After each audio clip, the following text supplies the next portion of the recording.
Hey guys, good morning. এতিয়া ৰাতিপুৱা 8টা বাজিছে বাৰু যিহেতু এতিয়া ঠাণ্ডা দিন আৰম্ভ হৈ গ'ল তো আজি নৱেম্বৰৰ 23 তাৰিখ তো মোৰ আজি মেকআপ এটা আছে পাৰ্টি মেকআপ দুটা আছে বাৰু মোৰ চাইল্ডহুড ফ্ৰেণ্ডে আছিল তাই তো আজি হাতৰ মেকআপৰ কাৰণে যাব লাগিব মই আপোনালোকক জনোৱাই নাই যে মই হল বাৰু অলপ দিন 3-4 মাহ মান হল মেকআপৰ কোৰ্স এটা ললো মেকআপ আৰ্টিষ্টৰ ব্ৰাইডেলৰ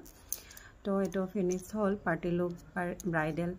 সকলোবোৰ কৰিব পাৰো তো আপোনালোকে মোক যোগাযোগ কৰিব পাৰে তাৰ বাবে তো আজি মেকআপৰ কাৰণে এতিয়া যাবলৈ ওলাইছো তাৰ বাবে ৰাতিপুৱা আজৰি হৈ লৈছো আৰু আপোনালোকক জনাম বাৰু কেনেকৈ গলো ইমানখিনিটো কৰিব নোৱাৰিব পাৰো সম্ভৱ খালি তাত গৈ মানে কি মেকআপ কৰিলো হেতু আপোনালোকক ফটো হলো নিশ্চয় দিম যদি ভিডিও দিব নোৱাৰো আপোনালোকে চাই থাকিব আৰু এনেকৈ মোক কন্টাক্ট কৰিব পাৰে যোগাযোগ কৰিব পাৰে মেকআপৰ কাৰণে পাৰ্টি লুক হওক বা ব্ৰাইডেল হওক আপোনালোকে মোক যোগাযোগ কৰিব পাৰে মই যদি আপোনালোকে মোক ইনবক্সত হলো মেসেজ কৰে তেতিয়া মই আপোনালোকক জনাম বাৰু কন্টাক্ট নম্বৰ দিম ভালদৰে কৰিব পাৰো আৰু কাম আৰু আগবাঢ়ি যাব পাৰো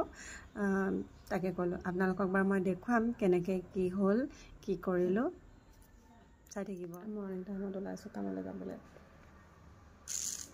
কেনেকুৱা হয় দিনটো দেখাম বাৰু এবোৰ সজুলি লৈ ওলাইছো যাবলৈ এতিয়া কেনেকুৱা জনাম বাৰু কেনেকুৱা